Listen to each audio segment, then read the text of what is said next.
सेण जेणने दिठम देविंदविंदवंदम वंदे तम सर्वदा शिरसा। नमो अरिहंताणं नमो सिद्धाणं नमो आयरीयाणं नमो वज्रायाणं नमो लोये सव्वसाहूणम्। जय बोलिए अंतिम तीर्थंकर विनायक श्री महावीर भगवान की, परम पूजनीय आचार्य भगवान गुरुदेव श्री वसुनंदी जी मुनिराज की, अहिंसा में विश्व धर्म की।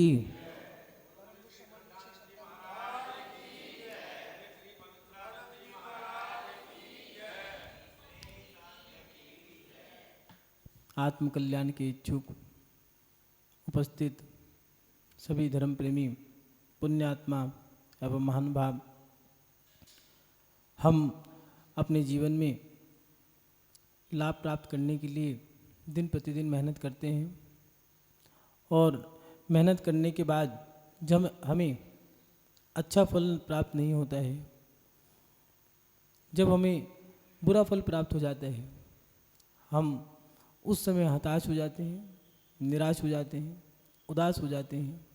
हमें होना है लाभ और लाभ होते होते हमें जब हानि पहुंच जाती है, घाटा लग जाता है, या फिर हमें दिवालिया घोषित कर दिया जाता है, या फिर हमने सोचा था कल तो ज़्यादा आमदनी होगी, पता चला सुबह सुबह दुकान पे गई तो आग लग गई है, होना था लाभ लग गया घाटा। ये उस समय हम टूट जाते हैं, बिखर जाते हैं और अपने आप को समेटना भी बड़ा मुश्किल हो जाता है। उस समय हमारे मन में बहुत सारे सवाल आते हैं कि हमें लाभ होते होते हानि कैसे हो जाती है। चाह तो रहे थे लाभ होने के लिए, लेकिन प्राप्त घाटा हो गया।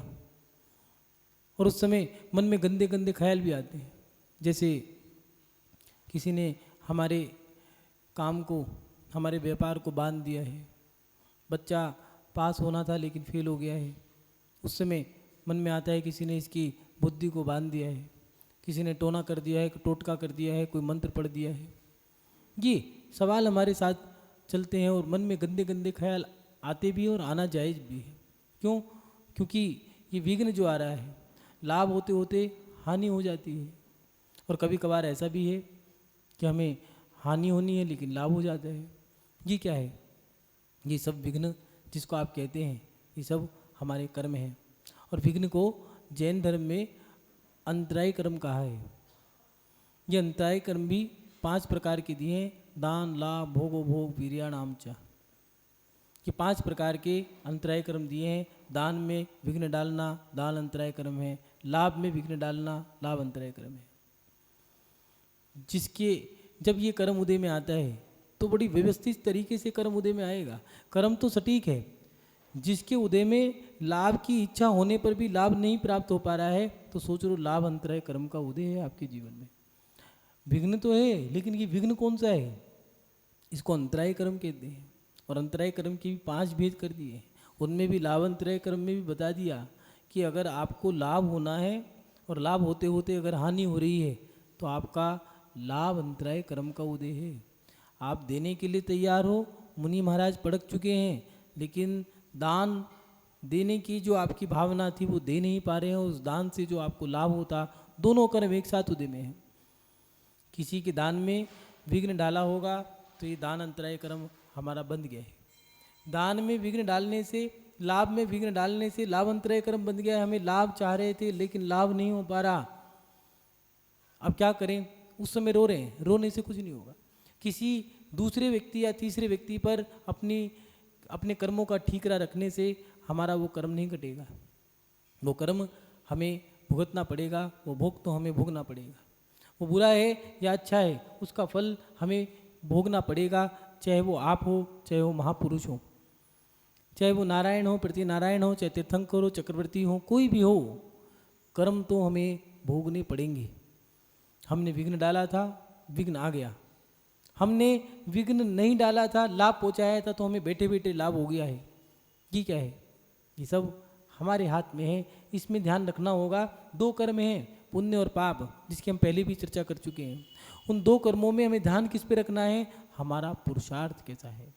हमने बुरा पुरुषार्थ किया है या अच्छा? हम चाहते तो किसी को लाभ भी दे सकते थे, हम चाहते तो किसी को दान भी दे सकते थे, लेकिन हमने उसके लाभ में विघ्न डाल दिया है। हम लाभ तो चाहते हैं, लेकिन लाभ प्राप्त करने वाले काम भी कर रहे हैं या नहीं कर रहे। सोचें, विचार करें कि हमने जो चाह रख ली है, जो सोच रखी है, जो इच्छा रखी है, हर व्यक्ति चाहता है मुझे दुकान पे बैठने के बाद मैं करोड़पति बन जाऊं या लाभ पे लाभ होता रहे, एक के बाद एक मुझे ग्राहक ऐसे आए, ऐसा ग्राहक आए, बहुत सारे नहीं चाहिए। वो चाहता है कि मुझे ऐसी एक उपलब्धि मिल जाए कि मैं जल्दी से जल्दी अमीर बन जाऊं। लेकिन ऐसा लाभ तो महापुरुषों के साथ ही हुआ है। बच्चे को नहलाया है, जमीन में गड्ढा खोद के पानी डालने गए हैं, पहली बार नहलाने का, पता चला गड्ढा खोदा तो कलश भरा हुआ मिल गया है सोने का। दांत टूटा है, उस दांत को गाड़ने गए तो 2 कलश मिल गए। नाल काटने के बाद नाल को गाड़ने गए हैं, 2 कलश मिल गए रत्नों के। व्यापार करके लाए हैं, जलावा खाट का पाया, तो उसमें से पता चला माने का पहली बार बेटे ने व्यापार किया है, कोई बात नहीं, जलावा ही कोई बात नहीं, पहली बार का है तो कोई बात नहीं, इसे मैं संभाल के रखूंगी, साफ कर लेती हूँ। और साफ करने लगी तो उसमें से भी रत्न निकल गए। भाइयों ने इसीलिए हत्या कर दी है कि यही पुण्य, इसी व्यक्ति के माध्यम से हमारा अपमान हो रहा है और यही हमें नीचा दिखाने वाला है, इसलिए सबसे पहले इसे मार देते हैं। जैसे तैसे बच गया है, अपने गांव से निकल गया है, नगर से निकल गया है और एक खेत में जाके आराम कर रहा है, तो वो फावड़ा पड़ा है, उसको उठाया, देखता हूँ है क्या, ये करता है क्या है, इसका काम क्या है, ज़मीन में डाला, मारा, जैसे ही मट्टी हटाई तो उसमें से भी 2 कलश भरे हुए निकल गए रत्न के। ये किसकी बता रहे हैं कि धन्य कुमार जीवन में कभी गरीबी देखी नहीं है। पूर्व में मुनि महाराज को दान दिया था, लाभ पहुंचाया था, लाभ मिल रहा है, जमीन में से भी धन निकल रहा है, और एक व्यक्ति ऐसा है जिसकी तिजोरी में से भी धन चोरी हो जाता है। ये क्या है? जैसा किया था वैसा मिल रहा है। हम अपने जीवन में लाभ तो चाहते हैं, लेकिन लाभ नहीं हो पा रहे। हमें लाभ अंतराय कर्म के कारण हम भोग नहीं भोग पा रहे हैं। जिंदगी भर बीत गई, फटी धोती पहनते पहनते मन में आता है काश मेरा पति एक साड़ी तो दिला देता। पापड़ बेलते बेलते पूरी उम्र कट गई है, लेकिन हमने कभी सुख नहीं देखे हैं। हमें भोग की सामग्री मिल रही है, क्या करें? कारण हमने जीवन में अंतराय डाला था, हमें अंतराय आ गया है। हाँ, भोग की सामग्री में अंतराय डाला था, भोग की सामग्री में अंतराय आ गया है। जैसे जैसे हम कर रहे हैं वैसे वैसे हमें फल मिल रहा है। हमने लाभ में विघ्न डाला था, उसको लाभ हो रहा था। फ़ोन कर दिया है इनकम टैक्स वालों को, रेड टैक्स वालों को, सेल टैक्स वालों को जो रेड मारते हैं उनको फ़ोन कर दिया है। उसका घाटा लग जाए, उसे लाभ ना हो पाए, मेरे से ज़्यादा उसकी दुकान चली क्यों? एक लड़की जिसकी शादी होने की उम्र आ गई है, माँ बाप की चप्पलें घिस गई हैं रिश्ता देखते देखते, और जब पता चला रिश्ता पक्का हो गया है, सामने वाले ने एक फ़ोन करके कि सुनो लड़की तो बढ़िया है लेकिन थोड़ा तहकीकात कर लेना, इतना ही बोला था, रिश्ता टूट गया। अब कह रहे हैं कि हमारा पता नहीं कौन से पाप कर्म का उदय है, हमारी बेटी का तो रिश्ता ही नहीं पक्का हो रहा है। गांव देहात में पता नहीं कितने लड़के हैं, कहीं जगह 70 लड़के, कहीं 80 लड़के, कहीं 100 लड़के, कहीं 150 लड़कों की शादी नहीं हुई है। भटक रहे हैं, मारे मारे दर दर की ठोकरें खा रहे हैं। और ऐसा नहीं, लड़कियां भी हैं, लेकिन शादी तो तब होगी, लाभ तो तब होगा जब लाभ दिया हो। हमने लाभ तो पहुँचाया ही नहीं है, हमें तो बस उसका बुरा करना है, भांजी मारनी है, टांग खींचनी है, भाड़ में जाए दुनियादारी, लेकिन वो व्यक्ति नीचे गिरना चाहिए। हैं तो हम धर्मात्मा, अपने आप को धर्मात्मा कह रहे हैं, दानवीर कह रहे हैं, धर्मात्मा कह रहे हैं, फलाना डिमका, दुनिया भर की उपाधि हमने ले ली है, लेकिन हम काम धर्मात्मा पने वाले कर रहे हैं या नहीं कर रहे? याद रखना, ख्याति, पूजा, प्रतिष्ठा, मंच, माला, माइक, ये बहुत बुरी चीज़ है। इनको तभी ग्रहण करना अगर तुम पचा पाओ। ये मान सम्मान, ये जो वाहवा है, ये नुकसान भी दे जाती है कभी कभार। कुछ लोग तो इसको पचा जाते हैं, और जो नहीं पचते तो उनका तो ये है कि बस मेरा पद नीचे कैसे गिर जाए, मेरा पद ना हटे। अगर दूसरा व्यक्ति अगर ये पद लेना चाहता है तो इसे मार दो, नहीं तो इसको बदनाम कर दो या इसको गिरा दो। कैसे कैसे हम काम कर लेते। और एक व्यक्ति कह रहा है सुनो मुझे पद नहीं चाहिए, मैं तो एक सेवक हूँ। और सब समाज के लोग क्या कह रहे हैं, नहीं आप ही इस पद के अधिकारी हो, आपको ही बैठना है। और जैसे ही कोई गलती हुई है, जिम्मेदारी से काम कर रहा है, और कोई गलती हुई है तो कह रहा है सुनो पूरी समाज को इकट्ठा करके कि देखो मेरे से गलती हो गई है, अब मुझे एहसास हो गया, लगता है मेरी उम्र पूरी हो गई है और मेरी याददाश्त कमज़ोर हो गई है, दोबारा ये गलती ना हो, इसलिए मैं इस पद को छोड़ रहा हूँ। कितनी सतर्कता, कितनी जागरूकता उसकी व्यक्ति के मन में होगी।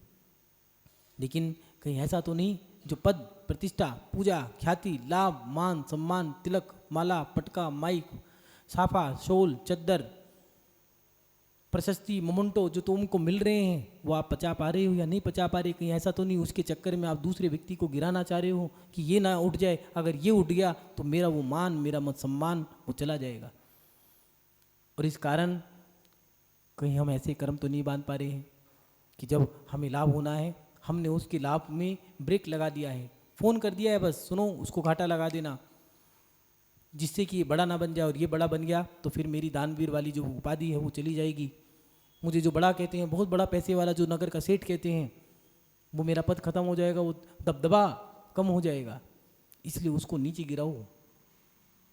कर तो दिया है, अब अपन कह रहे हैं जैसे कोई सर्राफे वाला है, सोना ही पकड़ लिया, क्या करें अब 25-30 लाख रुपए का घाटा लग गया है, लाभ होना था, हानि हो गई, रास्ते में आ रहे थे पुलिस वालों ने पकड़ लिया, क्या हुआ, कुछ नहीं, पकड़वाया था, पकड़ लिया, घाटा लगाया था, घाटा हो गया, हानि पहुंचाई थी, हानि हो गई। और एक व्यक्ति कह रहे हैं पता नहीं क्या हुआ, हमारे तो नहाने के लिए गए थे, रेत पड़ा था और शुद्धि वगैरह करने के बाद जब हाथ धोए तो पता चला उस रेत को हटा करके नीचे उसमें से नीचे एक पत्थर सा निकला चमकने वाला, उसको देखा अच्छे से, बाद में पता लगा वो तो हीरा है, उस हीरे को बेचा, 80,000 का बेचा, और उस 80,000 को बेचने के बाद वो हीरा विदेश में चला गया, उस विदेशी व्यक्ति ने 80 लाख का खरीदा और उस व्यक्ति ने 80 करोड़ रुपए का वो हीरा विदेश में जाकर के बेच डाला। ये क्या है, एक को लाभ होना था, लाभ दिया था, लाभ हो गया, एक को हानि होनी थी, हानि पहुंचाई थी, हानि हो गई। हम लाभ की बातें कर रहे हैं लेकिन लाभ के काम कर रहे हैं या नहीं कर रहे, विचार करें अपने आप को। आज हर व्यक्ति अपने जीवन में सुख और सुविधाएं चाहता है, लेकिन सुख सुविधाएं भी उन्हें मिलेंगी जिनके जीवन में पुण्य का उदय है। अगर आपके जीवन में विघ्न माने अंतराय कर्म का उदय है तो आपके जीवन में लाभ नहीं हो सकता। एक कैलकाटा की बात है, कलकत्ता, बहुत पुरानी बात है, आज से लगभग 100 साल पुरानी, उस समय की बात कर रहे हैं। एक छोटा सा बच्चा अपने माँ के साथ कुटिया में बैठा है और दरवाजे पे एक दस्तक होती है, बूढ़ी महिला, बेटा मैं भूखी हूँ मुझे कुछ दे दो। तो वो जो छोटा सा बच्चा है उसकी उम्र मात्र 12 साल की होगी, 10-12 साल की उम्र है, और वो अपनी माँ का लाडला है। माँ जैसे ही उसके मुंह से कुछ निकलता है तो बस उसकी एक ही इच्छा रहती है कि मैं अपने बच्चे की हर ख्वाहिश पूरी कर दूँ। हर माता पिता का यही सपना होता है।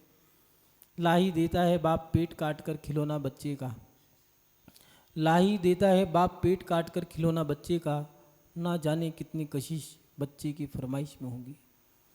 माता पिता तो अपने बच्चों की इच्छा पूरी करना ही चाहते हैं और उसकी माँ भी उसकी हर ख्वाहिश, हर मनोकामना पूरी करती है।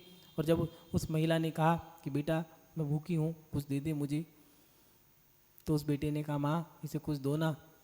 तो उन्होंने कहा ले ये भोजन की थाली दिया, थाली दे के आता है, कहता है और कुछ दो ना। तो कहते हैं चावल दिया, खाने की सामग्री दिया, कह रहे नहीं और भी कुछ दो, और क्या दूँ बता, तू ही बता क्या दूँ। तो उस बच्चे ने क्या कहा कि तेरे हाथ में जो सोने का कड़ा है ये दे दे निकाल के। तो उस महिला ने कहा क्यों, कहने लगा कि इस बूढ़ी महिला की गरीबी मेरे से देखी नहीं जाती है।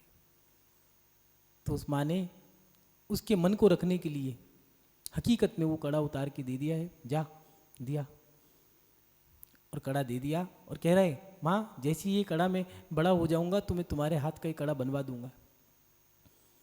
और उस बूढ़ी महिला को उसने वो कड़ा दिया। उस बूढ़ी महिला ने कहा मैं तेरी लगती क्या हूँ जो तू मुझे इतना कुछ दे रहा है। तो उन्होंने कहा तुमने मुझे बेटा कहा है और मैं अपनी माँ को भीख मांगने दे सकता, बस ये कड़ा तुम ले जाओ। वो बच्चा बड़ा हो गया। बड़ा होने के बाद माँ से कहता है, माँ मैंने बचपन में तुमसे कड़ा लिया था सोने का, अब मैं बड़ा हो गया हूँ, अपने हाथ का नाप दे दो, मैं कड़ा बनवा देता हूँ। तो उसकी माँ ने कहा, अब क्या पहनूंगी, अब तो बूढ़ी हो गई हूँ। तो फिर एक काम कर, इस कलकत्ता में गरीब लोग हैं और रोगी भी हैं, अनपढ़ हैं, उनके लिए एक औषधालय और एक विद्यालय, ये 2 चीज़ खुलवा दे। उसने कहा बस ठीक है माँ। बच्चों के लिए औषधालय और विद्यालय उन्हें खुलवा दिया। जानते हो, यही 12 साल का बच्चा बड़ा होकर के ईश्वर चंद विद्यासागर के नाम से पूरे विश्व में जाना जाता है। सोचें कि क्या ऐसे काम हम नहीं कर सकते। लाभ पहुँचाया था, आज पूरी दुनिया 10th क्लास में अलग से एक चैप्टर ईश्वरचंद विद्यासागर के नाम से आता है। लाभ पहुँचाया था, लाभ हो रहा है। विचार करें कि क्या हम अपने जीवन में ऐसे कार्य भी कर पा रहे हैं या नहीं कर पा रहे हैं। चिंतन करें, अपने जीवन पे थोड़ा सा मनन भी करें। हर व्यक्ति भाग रहा है, किस लिए कि मैं जोड़ लूँ अपने बच्चे के लिए, अपनी बेटी के लिए। बातें तो इतनी बड़ी बड़ी कर रहा है, जब लड़की हो रही है ठीक है, अपने अपने भाग्य का लाते हैं, कोई बात नहीं। बातें तो इतनी लंबी लंबी हैं, जितनी लंबी चौड़ी बातें करते हैं। बेटा है ठीक है, जो मेरे नसीब में होगा वैसी सेवा कर देगा, कोई बात नहीं। और जब कमा रहे हैं तो किस लिए, बेटी के लिए जोड़ जोड़ के रखा है दुनिया भर का। बच्ची अभी पैदा हुई है और अभी से ही जो उसके पास आया है सारी चीज़ें, 1 रुपया भी अगर उसका आया है तो उसको फंड में डाल दिया है, बैंक में डाल दिया, FD करा दी है।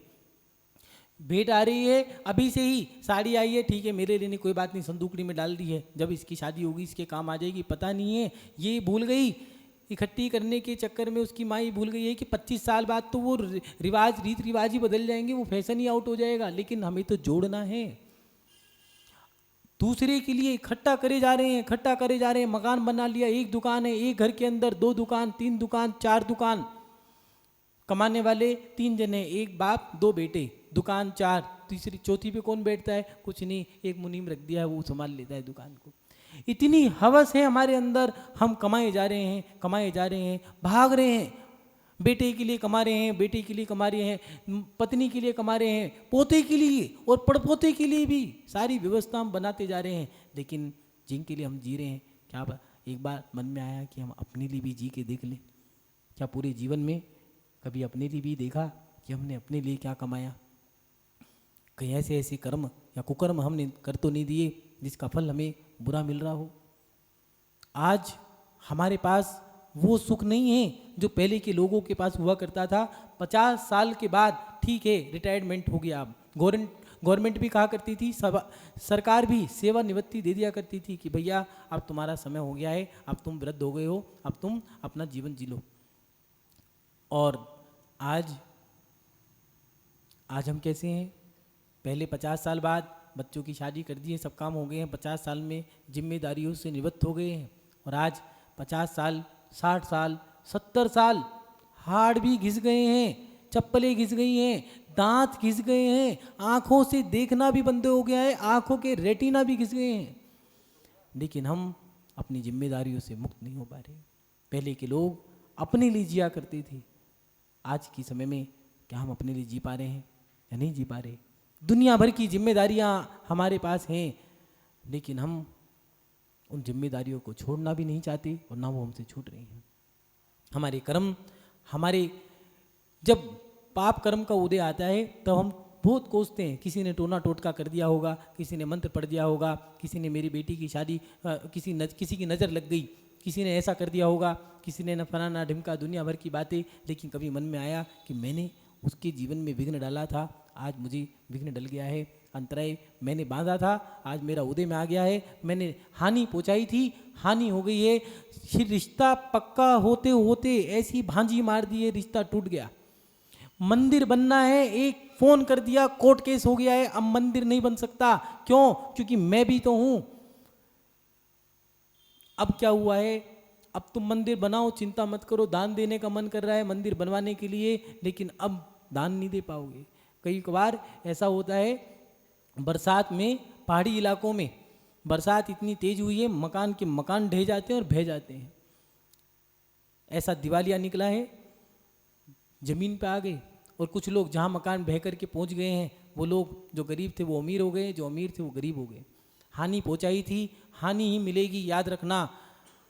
कोई बात नहीं, जो मन में आए कर लो, तुम्हारा पुण्य का उदय है, कुछ भी कर सकते हो, लेकिन पाप कर्म का उदय, वो कहते हैं देने वाला जब भी देता, देता छप्पर फाड़ के, लेकिन ये भी याद रखना, लेने वाला जब भी लेता, लेता खाल उधेड़ के है। बाईपास सर्जरी हो गई है, ऑपरेशन हो गए हैं, एक शरीर में पता नहीं कितने ऑपरेशन हो गए हैं, खाल उधेड़ दी है तुम्हारी डॉक्टरों ने। अब वो कह रहा है कौन से कर्म का उदय था, खाल उधेड़ के लेने वाला कर्म उदय में आ गया है, अब तुम्हारी खाल उधेड़ी जाएगी। डॉक्टर खाल उधेड़ रहा है और पैसे भी देने पड़ रहे हैं और सिग्नेचर भी कर रहे हैं, अगर मर गया तो गारंटी मेरी है, डॉक्टर को निर्दोष घोषित किया जाता है। ये है कर्म के सटीक न्याय हैं। खाल उधेड़ने के भी पैसे दे रहे हैं, भाई साहब ऑपरेशन कर दो, आप तो मुझे मार दो लेकिन कर लो। ये क्या है, ये हमारे कर्मों के फल हैं। हम लाभ तो चाहते हैं, लेकिन विचार करें कि हमने लाभ प्राप्त करने वाले काम भी किए हैं। हमारे बड़े बुजुर्ग कैसे कैसे काम करते थे, प्याऊ लगाना, बावड़ियाँ, कुएं खुदवाना, ये ऐसे काम कर रहे हैं। एक घर में एक पिता के यहाँ काम करके चली जाती है एक महिला, और वो कह रहे हैं ये कौन है, कुछ नहीं, सब निकल रहे हैं, सब लोग सलाम कर रहे हैं, दुआ कर रहे हैं, सलाम कर रहे हैं, नमस्कार कर रहे हैं। अपन लोगों को नहीं है ये, अपन लोगों को तो कोई जय जिनेंद्र कर दे तो हम उसका एहसान मानते हैं, देखो कितना अच्छा आदमी है, उन्होंने उसने हमें नमस्कार कर दिया है। उस व्यक्ति से पूछा ये कौन है, क्यों करते हैं, कह रहे कुछ नहीं, शांति से बैठो। तो उनसे पूछा कि आप कौन हैं जो आप इन्हें नमस्कार करते हैं बार बार, ये देते क्या हैं? तो जानते हो उस व्यक्ति ने क्या कहा? उस व्यक्ति ने कहा देते क्या है बेटा, मैं क्या बताऊं, जो कुछ है वो सब इनका ही तो है, ये मकान भी इन्होंने दे रखा है, किराया भी नहीं लेते हैं, मेरी शादी इन्होंने फ्री में कराई है, इन्होंने शादी के समय गुप्त दान दिया है और मेरा कन्यादान किया है, आज मैं इनकी बदौलत जी रही हूँ। इसलिए मैं ज़िंदगी भर एक बात सोच के बैठी हूँ, जब भी ज़रूरत पड़ेगी मैं इनके यहाँ आऊँगी और आकर के काम करके चली जाऊँगी। ये है, ये लाभ हमने दिया था, लाभ हमें हो रहा है, हानि हमने पहुँचाई थी। हम लाभ तो चाह रहे हैं, लेकिन लाभ वाले काम भी कर रहे हैं या नहीं कर रहे हैं? उन बड़े बुजुर्गों से सीखो कि अपने पैसे का सदुपयोग करते थे क्या, बच्चों की शादियां कराया करते थे, जिनकी शादी नहीं हो रही है, सुनो एक काम करो, तुम शादी कर लो, खर्चा आएगा मैं दे दूंगा, चिंता मत करो। लेकिन सबको पता लग जाएगा। अरे पता कैसे लगेगा, हम तो बताएंगे ही नहीं, तुम तो करो। और शादी भी ऐसी, अपनी बेटी से भी अच्छी शादी करा रहे हैं। लेकिन अपन लोगों की भावना बन पाई या नहीं बन पाई, विचार करो।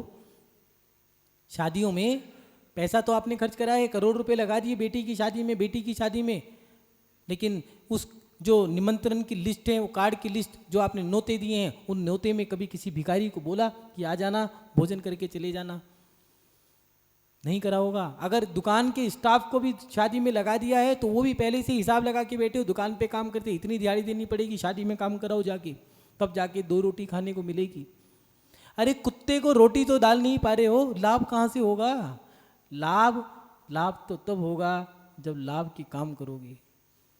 सोने बेचने वाले को दुआएं सोने बेचने से नहीं मिलती है, सोना बेचने वाले को दुआ तब मिलती है जो बेचैन हैं उनको वो चैन से रहने के कुछ काम दे दे, जिनके पेट में भूख लग रही है खाने को 2 रोटी दे दे, तब जाकर के 2 रोटी खा कर के, जब जिसके पेट में कुछ गया है तब जाकर के कोई दुआ देता है। दुआएं सोना चांदी बेच कर के नहीं मिलती है। सर्राफा खाया नहीं जाता है, सोना कोई खाएगा नहीं, खाने के लिए तो 2 रोटी हैं, 2 रोटी किसी को दी है या नहीं दी है? विचार करो, अगर तुमने दी है तो तुम्हें भी मिलेगी, लेकिन 2 रोटी की व्यवस्था कर भी रहे हो या नहीं कर पा रहे। कभी कभार तो ऐसी स्थिति हो जाती है कि घर में जितना खाना था उतना ही बनाया है, 1 रोटी भी ज़्यादा नहीं है। पहले की महिलाओं की नीयत कैसी थी कि 5 जने हैं, 6 जनों का बनाया करती थी। उनसे पूछते थे क्यों, अगर कोई आ गया, कोई भूखा आ गया, कोई अतिथि आ गया तो उसके लिए 1 थाली ज़्यादा बनाना चाहिए।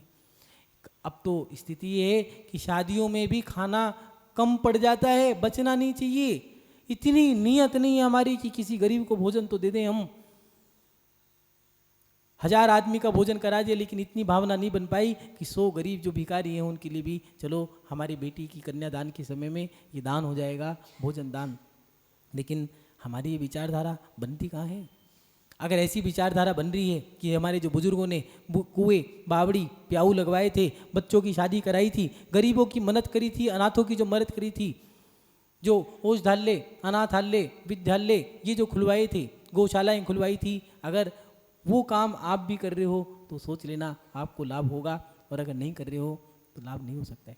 महानुभाव, हमें अपने जीवन में इन चीज़ों पे ध्यान देना होगा। लाभ अगर हम चाह रहे हैं और हानि हो रही है तो आपके जीवन में विघ्न आ रहा है। लाभ होते होते हानि हो रही है तो संकेत समझ जाओ, कर्म है। अगर तुम्हारे साथ कोई बुरा हो रहा है तो समझ लो कि तुम्हारे पाप कर्म का उदय है। पूज्य गुरुदेव बहुत अच्छी बात कहते हैं, जब तुम्हारे जीवन में शरीर में रोग आ जाए तो उस समय समझ लेना तुम्हारा असाता कर्म का उदय है। फिर पूछा क्या करना चाहिए, तो कहने लगे बस दुख आया है तो क्या करना चाहिए, सुख के काम शुरू कर दो। मतलब दुख दिए थे, असाता आ गया है, सुख देना शुरू कर दो, साता आ जाएगा।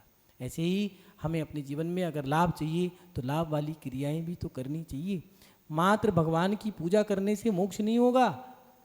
जीव दया में पूजा नहीं आती है, जीव दया में परोपकार आता है। सामने वाले व्यक्ति के लिए आपने कितना उपकार किया है। पूजा करने से तो आपको लाभ मिला है, बाकी किसी को लाभ नहीं मिला है, बाकी तो आपने नुकसान और कर दिया। चावल फैला के गए, पुजारी को झाड़ू और मारनी पड़ेगी। जो मंदिर में माली रखा है उसकी मेहनत और बेकार कर गए आप, और जो पुजारी हैं उनको 40 थाली और बनानी पड़ रही है, उसमें आपका भी नाम है। फिर लाभ कैसे होगा? लाभ तो आपने किस व्यक्ति की कितनी मदद करी है, जितनी मदद करी है उतना आपको लाभ हो जाएगा। जिस क्षेत्र में करी है, ज्ञान में करी है तो ज्ञान का लाभ होगा, दर्शन में करी है दर्शन का लाभ होगा। आपने अगर उसको सुख पहुंचाया है तो आपको सुख मिलेगा, आपने अगर दुख पहुंचाया है तो दुख का लाभ होगा। आपने अगर उसके जीवन में कष्ट दिए हैं, आपने अगर उसके जीवन में गंदी क्रियाएं करवा दी हैं तो आपको नीच गोत्र का लाभ हो जाएगा। आपने अगर उसको दान, लाभ, भोग, वीर्य इन सब चीज़ों में विघ्न डाला है तो आपके भी अब आपके जीवन में इन सब का भी विघ्न आएगा। इसलिए हमें अपने जीवन में इस पे भी ध्यान देना होगा कि हम कर क्या रहे हैं। लाभ होते होते हानि क्यों हो रही है? क्योंकि आपने विघ्न डाला था, विघ्न आ रहा है। और अगर कभी कभार ऐसा होता है हानि होते होते लाभ हो जाते हैं। कभी बैठे थे, चर्चा चल रही थी, पता चला दोनों की बातें हुई, तहकीकात बातों में गहराई में चले गए, ठीक है, वहीं पर ही लड़के का रिश्ता पक्का करिए। हाँ, चटमंगनी पट बिहा। और कभी कभार ऐसा है चप्पलें घिस गई हैं, शादी नहीं हो रही है, उम्र हो गई 28 साल, 30 साल, 32 साल, अब क्या करें भैया? धोखा दे के भाग गए थे तुम उस समय में जब उसका शादी का टाइम था, अब तुम्हें वो धोखा दे के भाग गई, अब रो रहे हैं हमारी बहू को किसी ने भगा दिया। भगाया नहीं है, तुम्हारे कर्मों ने उसको भगा दिया है। महानुभाव, हम अपने जीवन में क्या कर रहे हैं? अगर हम किसी को लाभ पहुंचाते हैं तो हमें लाभ होगा, और हमने अगर किसी को हानि पहुंचाई है तो हमें हानि होगी। आप सभी लोग अपने जीवन में अपना पुरुषार्थ कैसे कर रहे हैं? जैसा पुरुषार्थ करोगे वैसा फल मिलेगा। लाभ होते होते हमें हानि क्यों होती है? क्योंकि हमने हानि पहुंचाई थी, हानि हो गई है। लाभ पहुंचाया है तो ही लाभ होगा। ये हमारे जीवन में लाभ अंतराय कर्म का उदय है, उसको तोड़ने के लिए हम लोगों को लाभ दें, सम्यक पुरुषार्थ करें। माने भोजन कराना, किस में विघ्न आया है? लोगों आपके बिजनेस में आया है, रिश्तों में आया है, अगर इन चीज़ों में आया है, जिस चीज़ में आया है उसका लाभ कराने से आपका वो कर्म टूट जाएगा। आप अपने जीवन में लाभ को प्राप्त करके, जब तक संसार में रह कर की सामग्री आपको प्राप्त नहीं होगी तब तक आप इस संसार से भी कल्याण नहीं कर सकते। क्योंकि संसार में रह कर के सुख जब प्राप्त कर लोगे, सुखाभास जिसको कहा है, तब जाकर के आप अपने जीवन में धर्म अच्छे से कर सकोगे। इसलिए अपने जीवन में आप लाभ की जो सामग्री आपको चाहिए वो आपको प्राप्त हो, यही भावना भाते हुए ये अपनी शव श्रृंखला को विराम देता हूँ। जय बोलिए परम पूज्य आचार्य भगवान गुरुदेव श्री वसुनंदी जी मुनिराज की, अहिंसा में विश्व धर्म की।